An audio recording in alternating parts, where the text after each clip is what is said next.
Então vamos lá, moçadinha. Bom dia para vocês.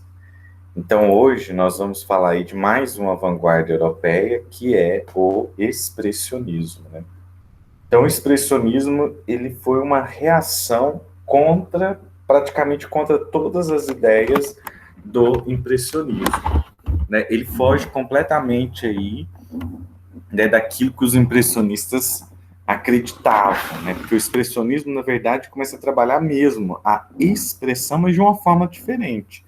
Não daquela forma que nós, né, às vezes estamos acostumados a ver ou a falar sobre a questão do que é expressionismo, né? Então, as definições, as características principais do expressionismo. Então, o que acontece? É um movimento que engloba muito, né, heterogêneo, porque, na verdade, aí, né, envolve várias questões, né, em vários campos, né, houve aí a, a abrangência, vamos assim dizer, do expressionismo, né, a emoção do observador é o que eles queriam tocar, né, com a questão disso, que o observador, assim que vesse a imagem, ou pudesse estar em contato com algum, ou algo, ou alguma coisa, ele pudesse sentir essa emoção, né. O autor também, ele expressa muito fortemente as suas emoções e seus sentimentos também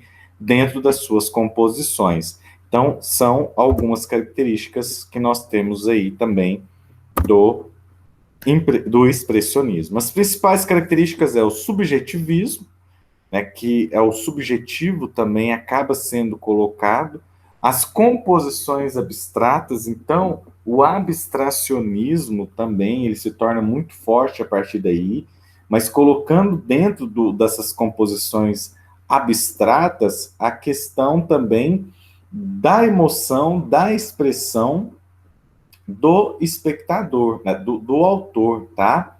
É, o ilogismo, que é essa ausência de ordem, ausência de lógica, colocando também uma questão mais fantasmas, de fantasma, fantasmas, oxe, não sai não. Fantasmas, oxe, gente, engastalhou, me ajuda aí. Fantasmagórico, oxe, saiu fantasmagórico, né? Essa questão de mais um ilógico sobre isso, tá? E como surge esse movimento, né? Depois, logo depois, aí vamos assim dizer, da Primeira Guerra até o final da Segunda Guerra Mundial, né? Ele se desdobra, ele acaba acontecendo durante esse período, né? Também desenvolveu com base aí dentro dos estilos de arte medieval, a cultura de povos antigos também influencia um pouco o expressionismo, e o movimento ele teve seu auge na Alemanha, né, principalmente em oposição ao impressionismo, como eu comentei com vocês, tá certo?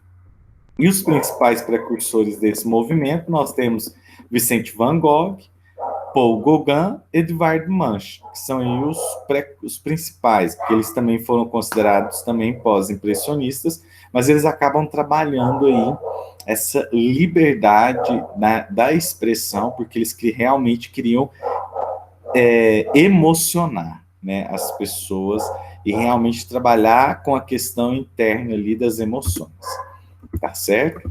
Né? O grupo De Broek, né, foi um importante movimento que surgiu na Alemanha, e aí nesse movimento que surge também a questão do expressionismo. Então, na primeira fase, nós temos o quê? Uma visão uma sátira, vamos assim dizer, da burguesia, né, representando essas emoções subjetivamente. Já na segunda fase, já tem a questão do pessimismo, uma atitude irônica e cínica diante da sociedade, retratando realmente o que estava acontecendo na sociedade, os problemas sociais também eram retratados no expressionismo, né, para mostrar também às pessoas o que realmente estava acontecendo, que fazia com que a sociedade também, né, se transformasse a maneira de pensar, tá? Bom, né, nós temos obras, né, os principais artistas, as obras que mais chamam atenção. Edvard Munch, né, ele em si, então, né, um dos principais artistas, ele praticamente é o precursor do expressionismo, principalmente na Alemanha, né? As suas composições sempre estão em torno da vida, da morte, do amor, do medo, do ciúme, do desespero, né? Ele desenvolveu a sua obra, que vamos dizer que é um marco do expressionismo, que é o Grito, né? Que é uma obra famosa, onde todos vocês, né, conhecem, já observaram. E o que é interessante é que nessa obra ele faz um relato muito profundo a respeito disso, porque na verdade ele sente, quando ele fala, todo mundo acha assim, ah, ele tá gritando. Não, nesse momento ele narra que ele estava atravessando uma ponte com seus amigos, né? Isso é um relato que eu encontrei. E aí ele se desespera completamente ali, ele sente um pavor imenso de estar atravessando aquela ponte. É um pavor. Então, na verdade, ali ele coloca uma distorção psicológica muito forte, porque na verdade naquela época não existia não falava assim crise de ansiedade, não falava assim crise do pânico, mas ele sofreu naquele momento ali, vamos dizer, uma crise, e com o qual ele resolveu retratar através da pintura o grito. E que existem várias leituras a respeito do grito, né? A respeito da questão social, do grito dos inocentes, do grito de liberdade. Então, tudo isso acaba influenciando nessa obra também, a partir de vários desse relato e de vários outros de críticos que também relatam a respeito dessa obra, tá? Né? A Morte de Marat também, outra pintura que também você percebe aí que existiam várias releituras a respeito dessa história. Tá? Nós temos aí Franz Marc, né? Então, as suas primeiras criações já foram estilos naturalistas, né, que eram paisagens, e a sua obra foi se aproximando aí do futurismo, do cubismo, né? E ele começou então a retratar o mundo como o animal o vê, tá? O animal. Cada cor que ele adotava tinha um significado completamente diferente a partir daí também, tá certo? Então aí nós temos essas obras dele, A Vaca Amarela. Então ele tinha essa questão de colocar então a visão do animal sobre as obras. Tirol, que aí você vê uma aproximação com a questão do abstrato, né, o abstrato com o cubismo, que também que eu falo que um movimento, né, de vanguarda europeia acabou casando com outro movimento e acaba nascendo de outros movimentos também. Vicente Van Gogh, eu acho que o Vicente Van Gogh é o mais, né, que mais chama atenção, né, que além de ser um pós-impressionista, como nós já vimos, ele também acaba se parando no expressionismo, né? Primeiro ele recria, né, a beleza dos seres humanos, a natureza, utilizando-se muito fortemente da cor. Ele tinha a questão de colocar muita intensidade nas cores puras, né, que são as cores aí, vamos dizer, primárias, né, não variava muito. Sempre pintou, gostava de pintar e pintou cerca de 80 teles com cores fortes, com as imagens retorcidas, que muitas vezes era o sentimento que ele carregava dentro dele. Né? Na sua vida, ele não houve reconhecimento das suas obras. Né? Uma de suas obras, acho que a única obra que ele vendeu foi para o seu irmão Theo, né? Como eu acho que eu comentei isso a aula anterior, a aula passada, do seu irmão. E, né, e muitas obras ele tentava utilizar, mas ele, né, não conseguia passar para frente. E foi arquivando essas obras. Muitas se perderam também, mas a maioria, né, realmente, graças a Deus, foram preservadas. A Noite Estrelada, né, que ele trabalha com a questão circular, né, e que realmente essa movimentação da sua tela, essas linhas jogadas na tela, vamos assim dizer, que traz uma certa movimentação, né, como se o sol tivesse ali, como se representasse um buraco que você pudesse entrar, desculpa o sol, desculpa a lua, como se pudesse entrar, as estrelas como se chamasse ou retirasse algo ou alguma coisa da pessoa, do próprio ser. Dentro da Noite Estrelada ele coloca muito isso. A Vinha Encarnada, aí você percebe, né, que muitas transformações dessa pintura, Acaba que os personagens, todos eles, têm algo diferente, e se você observa esse personagem central, que existe uma crítica muito grande, que acaba representando também um monstro, né? Se você observar, você vê uma pessoa de costas, mas ao mesmo tempo que você vê uma boca, você vê um olho, é como se aqui transmitisse, né, uma emoção ou um medo ou alguma coisa que o próprio personagem, o próprio artista possuía, tá? E você vê, né, a questão das linhas que ele coloca sempre presente nas suas obras, tá? A questão da emoção muito fortemente trabalhada dentro de suas obras. Nós temos Lazar Segal, né, que também é outro artista que também entra por esse lado expressionista, tá? E assim, ele se naturalizou-se brasileiro, né? E em 1924 ele assume uma temática mais brasileira, né? Com qual são as mulatas, prostitutas, marinheiros, né? Favelas, bananeiras, né? Expressava paixões, sofrimentos do ser humano nas suas obras. Ele se naturalizou brasileiro. Hoje tem um museu dele em São Paulo, Museu Lazar Segal. Ele era sogro da atriz recente, a atriz brasileira, a eterna Odete Roitman, né, que era a Beatriz Segal, ele era sogro dela. Beatriz Segal morreu, acho que deve ter uns 2 anos, morreu recente agora. A Odete Roitman de Vale Tudo, né, que todo mundo comenta sobre essa Odete Roitman, até na novela Amor de Mãe, houve uma citação do cara lá que ele fala, né, o Álvaro lá, o Ricão, ah, casa bonita que você tem, onde que você essa casa era dos Reutemann, né, que era da família de Odete Reutemann, que era interpretada pela Beatriz Segal, que era nora de Lazar Segal, que se naturalizou brasileiro e que também se embebedou. E ele foi o primeiro, vamos assim dizer, artista considerado brasileiro a fazer uma exposição.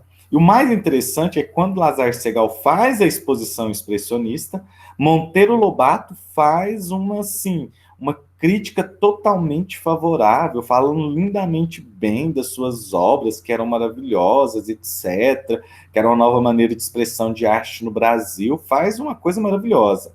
E a Anitta Malfatti, logo depois, que também era expressionista, percebendo, né, que a recepção das obras expressionistas de Lazar Segal foram maravilhosas, também faz a sua exposição, sua venda de pintura, e Monteiro Lobato, ao contrário, né, faz uma crítica horrível, detonando Anitta Malfatti, e ali, como o Monteiro Lobato ele era bem visto pela sociedade, então tudo que ele falava, né, parece que era regra, né, se ele falasse que beber chá de capim era bom para a saúde, o povo ia lá e bebia chá de capim. Então aí acabou que ele destruiu a vida em 1917, a vida de Anitta Malfatti, ele arrebentou com a vida dessa grande artista, né, que teve pessoas que bateu na porta da casa dela para devolver os quadros depois da crítica de Monteiro Lobato, ela teve que devolver dinheiro, senão apanhava, né? Então ele faz uma crítica, e existem vários comentários também de vários críticos e pesquisadores que falam que Monteiro Lobato era racista, era preconceituoso, etc. Mas também a gente não pode também julgar, porque a questão da época, a vivência das pessoas, a gente tem que levar tudo isso em conta também. Mas fica aí uma dúvida, né, a respeito da sua atitude. Nós temos aí, então, a obra de Lazar Segal, chamada de Progon, né, que você pode ver aí várias pessoas amontoadas, mortas, tá, de 1937, né, o expressionismo, a questão dessas, vamos dizer, covas comunitárias que hoje vimos em alguns países, principalmente no Brasil, no estado de Manaus, enterrava praticamente um sobre o outro por causa de doenças, tá? Aqui nós temos navio de imigrantes. É quando começaram a chegar os imigrantes no Brasil, ele começa a retratar como era a realidade desses navios também. E a Anitta Malfatti, como eu comentei para vocês, uma grande artista, né, brasileira, né, que sofreu muito preconceito, foi uma das precursoras da Semana de Arte Moderna de 22. Ela que formou o grupo dos cinco para que pudesse realmente transformar a maneira de pensar dos artistas brasileiros e também do povo brasileiro a partir daí, né? Marcou muito a pintura moderna brasileira, as suas obras, né? Ela fugiu do padrão acadêmico da época, né? Porque ela também estudou fora, ela teve contato com outros artistas também do movimento, e aí elas têm as suas obras, a Estudante Russa, Tropical, O Homem Amarelo, Mulher de Cabelos Verdes, Caboclinha. Então, obras famosas que também expressam essa questão aí do movimento de vanguarda e expressionismo. E essas obras de Anitta foram obras que foram expostas aí. O que é considerado, vamos assim, a gente volta um pouco. A primeira exposição que acontece no Brasil é por Debré, que ele faz uma das primeiras exposições de arte no Brasil, de pinturas. Depois nós temos Lazar Segal, que, como ele naturalizou o brasileiro, então é como se fosse o primeiro brasileiro a fazer. E ela foi a primeira mulher a fazer uma exposição de arte que foi duramente criticada aí por Monteiro Lobato. Se você pegar a carta que ele faz a crítica, né, a reportagem e tudo, ele coloca coisas pesadas, né, chamando ela de louca, né, e a Anitta Malfatti, ela tinha um certo, praticamente assim, um certo menosprezo a ela mesma, porque ela tinha uma deformidade na mão, então isso tudo pesou para ela. Então, ela, para recuperar, demorou-se anos. A sorte é que ela encontrou dois, vamos dizer assim, anjos da guarda, que foi o Oswald de Andrade e Mário de Andrade, se tornou amigo, viu as obras, apaixonou e foi socorrê-la e foi ajudá-la, né? E foi aí que ela realmente começou a se despertar novamente a pintura, porque antes ela estava totalmente bloqueada. Tropical, né, outra pintura que retrata aí a questão, né, do Brasil, né, principalmente da mulata das pessoas. Outro artista também que é expressionista, muito famoso também, viveu pouco tempo, né, por questões de saúde, né, nasceu na cidade de Brodowski, no interior de São Paulo, e desde criança ele já tinha essa aptidão a fazer pinturas. Então ele foi, né, saiu da sua cidade interior, foi estudar na Academia de Artes no Rio de Janeiro, e aí ele foi estudar, ele volta para a terra dele, então ele faz várias obras. Então, hoje em Brodowski tem o Museu Cândido Portinari. Quem toma conta desse museu é o filho do Cândido Portinari, que é vivo até hoje, que toma conta. Então, lá tem várias obras, o processo. Ele tinha mania, o Cândido Portinari, de desenhar na própria parede da casa dele. Ele desenhava na parede e às vezes ele arrancava os rebocos da parede para poder preservar aquela obra.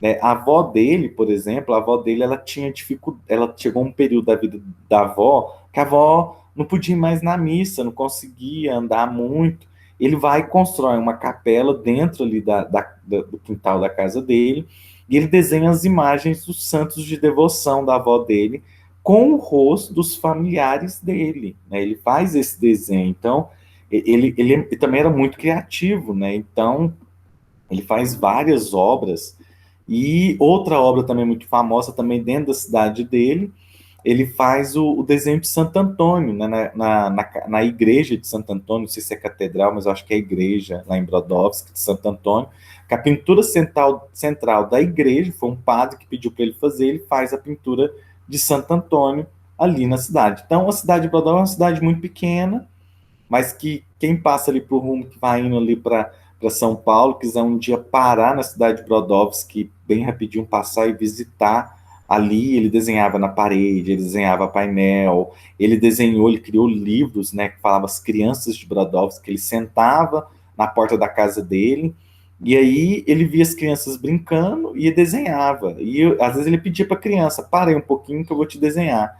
E fazia os riscos ali, né? E o seu trabalho realmente, né, foi reconhecido internacionalmente, porque isso ele foi chamado para fazer pinturas, né, fora do Brasil. Mas um problema que ele teve foi o seguinte: ele teve alergia às tintas. E o médico virou para ele e falou: Ó, você não pode pintar, né, porque as tintas eram tóxicas naquela época. E ele não respeitou, né, ele foi e continuou pintando e acabou morrendo por questões da, relacionadas às toxinas das tintas que ele utilizava, tá? E ele retratou como Criança Morta, ele retratava muitos problemas sociais que tinham no Brasil, principalmente da região Nordeste, por isso que tem várias pinturas relacionadas a isso, a pobreza, a questão, a fome que acontecia, né, a pobreza que era muito grande no Brasil naquele período e não tinha um olhar político sobre isso, de forma alguma.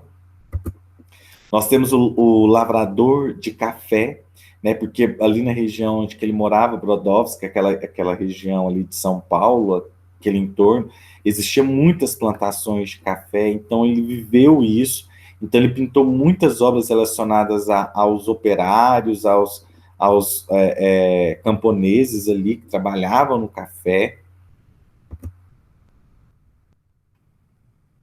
E nós temos outros campos artísticos também que envolvem essa questão do expressionismo. Na arquitetura, nós temos uma ligação muito forte dentro da arquitetura também, né, que vinha a questão do expressionismo muito latente também, tá, que chama a atenção também, principalmente aí nessas construções, porque os artistas, então, eles começam a se envolver também em todas as questões, principalmente aí o expressionismo, ele tem uma ligação muito forte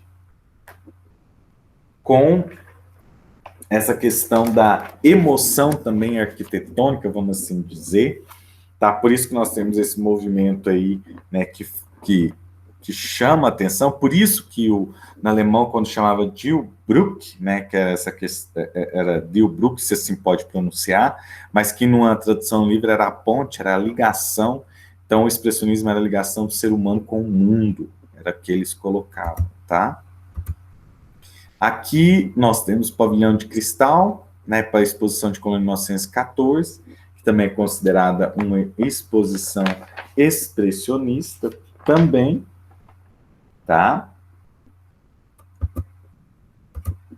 Aqui nós temos uma arquitetura orgânica, a Casa de Cascata de Frank Lloyd Wright, na Pensilvânia.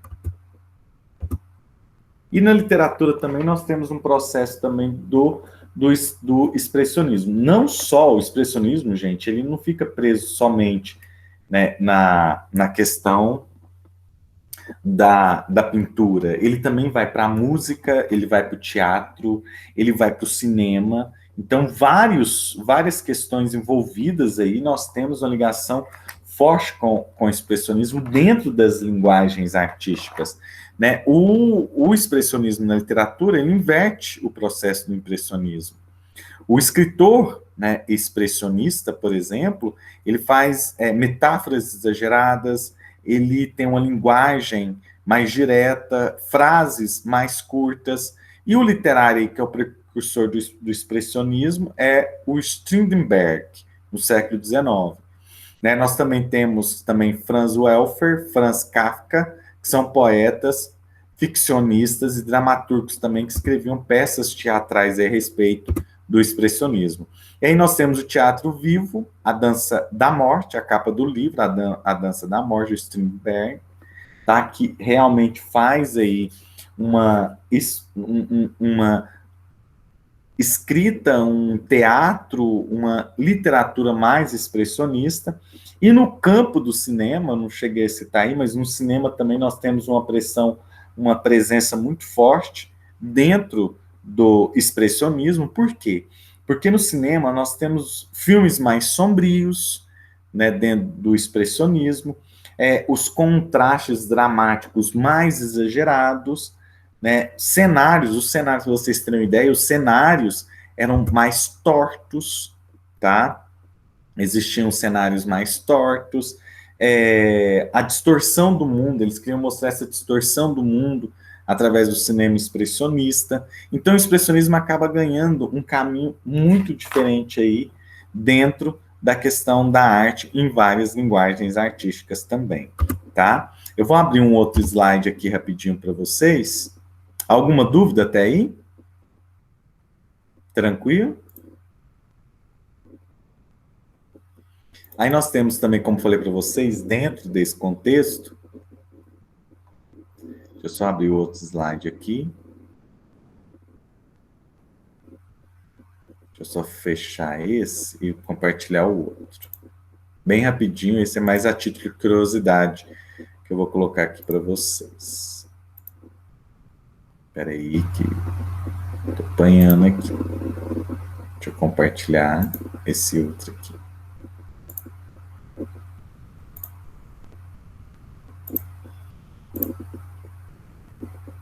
Tá aparecendo aí? Tá dando para ver? Então, nós temos o expressionismo abstrato, e aí nós temos outros artistas também que começam a chamar nossa atenção. Né? A primeira corrente do expressionismo abstrato, nós fomos com o Jackson Pollock, né, que na verdade aí é o grande nome desse período, que no qual ele fala, né, o action paint, né, o modo de conceber a arte. Né, porque na verdade nessas pinturas, o que o Jackson Pollock colocava? Ele jogava as tintas soltas. Ele valorizava a ação, né? E disso era a ação que tinha uma ideologia meio performática, que também foi uma característica do expressionismo, a questão da performance, né? Ou seja, utilizar o próprio corpo, né? A performance era a utilização do próprio corpo para que pudesse também ter as suas produções artísticas. Então, isso foi muito trabalhado, principalmente na questão da videoarte. Nós temos isso a questão do corpo ter o suporte para a sua expressão, o corpo ser o suporte. Isso foi muito associado, né, também com a arte conceitual a partir daí. Então, tinha também um automatismo surrealista, porque o surrealismo começa também a surgir através do expressionismo, então nós vamos perceber isso quando a gente for estudar o surrealismo, tá? E aí ele colocava que a obra era mero registro aí da ação do corpo.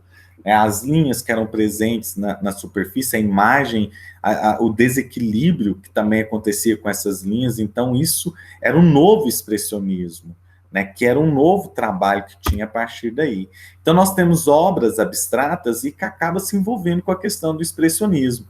Para vocês terem essa ideia, por exemplo, essa obra aqui, ela lembra muito a obra de Pablo Picasso, Guernica, traz uma certa referência uma da outra, por questões dos conflitos, porque a Guernica do Pablo Picasso, por mais que tenha elementos cubistas, ela não deixa de ser expressionista, porque ela também traz esses elementos expressionistas dentro da obra, porque ele retrata um momento de destruição ali de Guernica, de um conflito, tá?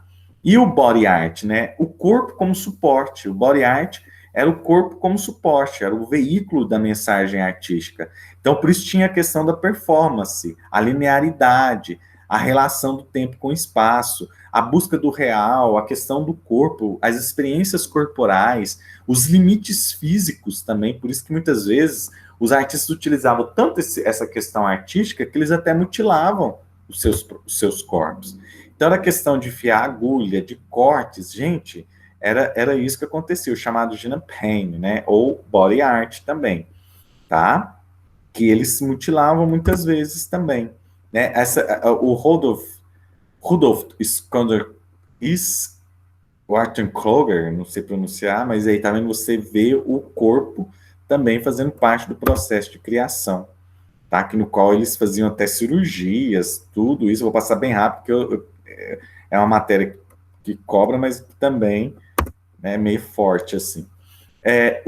A gente não pode confundir o body art com as atuais transformações corporais, que são características de tribos urbanas, que é a questão da tatuagem, a questão dos piercings, né, que isso é mais uma questão individual. Né? O body art, né, é a arte performática. Né? Por exemplo, tem aquele ator, não sei se vocês já vê aquela série Chilindró, o Matusalém, não sei se vocês vêem no Multishow, tem uma série que chama no Chilindró, Matusalém, por exemplo. Ele passou por um processo na vida dele que, quando ele era mais jovem, ele foi no dentista por causa de uma dor de dente, o dentista foi e arrancou todos os seus dentes. E ele acabou trazendo esse elemento para ele como uma forma de performance. Né? Então, isso, né, já é chamado de body modification, tá? Que são exemplos aí que nós vamos ter, que a body modification, também que entra dentro da body art, são as transformações corporais, tá certo? Então, aqui nós temos as pessoas que colocam elementos, nos corpos, tá? E aí que são outros elementos. E aí vocês veem isso várias vezes, pessoas que fazem esse estilo de trabalho, a body modification.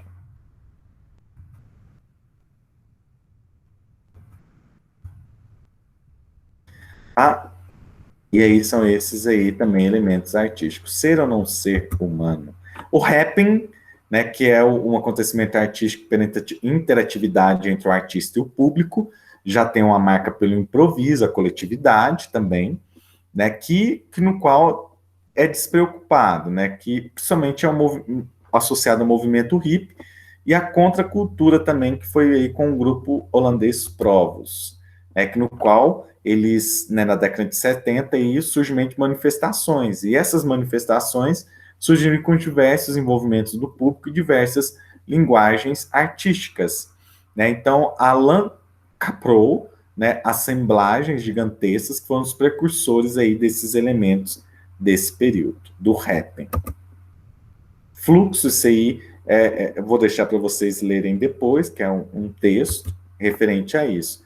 Nessa época, as vanguardas artísticas recebiam patrocínios da CIA também, né? As culturas nesse período tinham o intuito de criar, né, o polo artístico alternativo, que é chamada arte vermelha europeia, né? Os institutos de cultura foram idealizados por Kennedy, difundir também o modelo americano, os cinemas, histórias em quadrinhos, as músicas, e depois nós tivemos aí a MTV, né, que foi o carro-chefe da propaganda estadunidense também, das músicas dos cinemas que começam a inserir no modelo das sociedades, esse modelo da sociedade americana, estadunidense, para que pudesse atingir o mundo todo.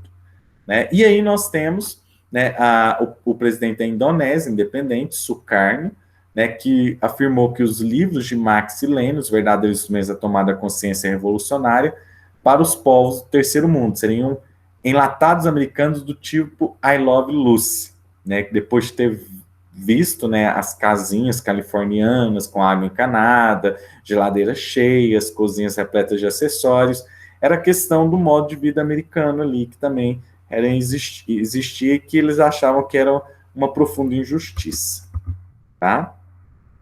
E aí aqui daqui para frente falam dos vários movimentos, né, dos Beatles, os jovens que chamam atenção a partir daí, 1964, os jovens, né, loucos que trazem o rock, surge a questão dos videoclipes, né, nós temos aí os Rolling Stones, os hippies que também ganham as ruas, né, e tudo isso começa vindo o processo do expressionismo a partir daí, né?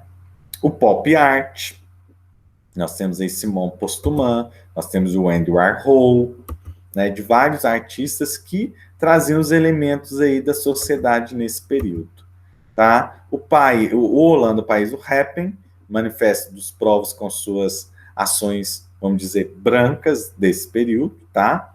A Dia da Bicicleta Branca, manifestação contra o excesso de automóveis, né? E aí tinha várias manifestações a respeito. Na Holanda também nós temos aí os Burtworks e a autodepranação, a busca pelo terceiro olho, é uma questão do estado de consciência, da viagem do LSD, mas se vocês sabiam que os surrealistas usavam drogas, usavam determinadas drogas ilícitas para poder se expressar, eu vou comentar isso com vocês, né? A questão das guerras contra as indústrias daquele período, aí nós temos a contra-guerra da indústria tabagista, né, a questão do fumo, a destruição, e a performance, né, que é o movimento do corpo, o corpo como suporte também a partir daí.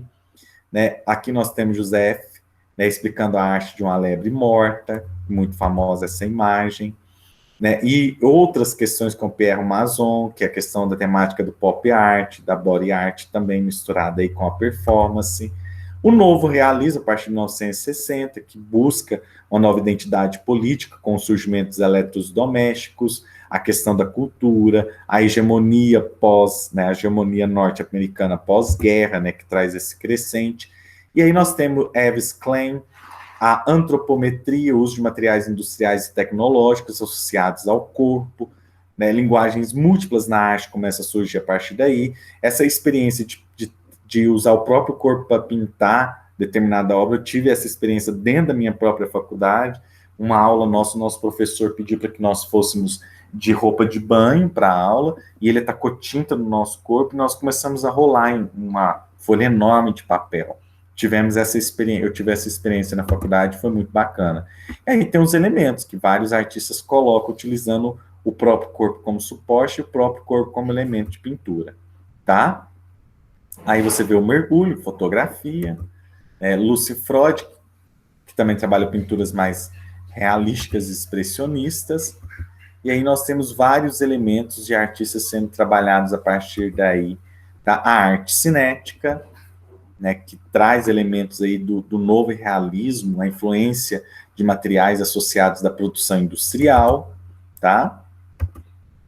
Esses elementos. Do Anne Rose, que é a questão do artista que observa aí o consumo em massa, também, questão das drogas, né, a questão de todos os elementos através da fotografia, o consumo, a questão de vestimentas, o hiperrealismo, a pintura superando a própria fotografia. Isso aqui, por exemplo, de Richard Estes, é uma pintura, não é uma fotografia. Todos esses elementos. Homework, e por aí vai, tá? Eu vou deixar esses slides aí para vocês. O minimalismo, que também é importante, retratar os elementos, né, no qual são usados, e também o land art. Não pode esquecer, acho que nós estudamos isso no... Que sério? Nós já estudamos isso aqui, acho que foi no 6º ano, 8º, se eu não me engano, né, o land art, né, que utilizando elementos da natureza, que duram pouco tempo, é uma arte que interage com a natureza, mas conforme o que vai acontecendo com a natureza, essa arte vai se modificando. Sunset, tá? E outros elementos aí que são citados, ok? Pessoal, alguma dúvida? Alguma pergunta? Eu vou deixar esses slides disponíveis para vocês, tá? E aí fala de vários elementos aí para que vocês possam entender a respeito da questão artística. Ok? Alguma dúvida? Alguma pergunta? Ficou claro? Sim ou não?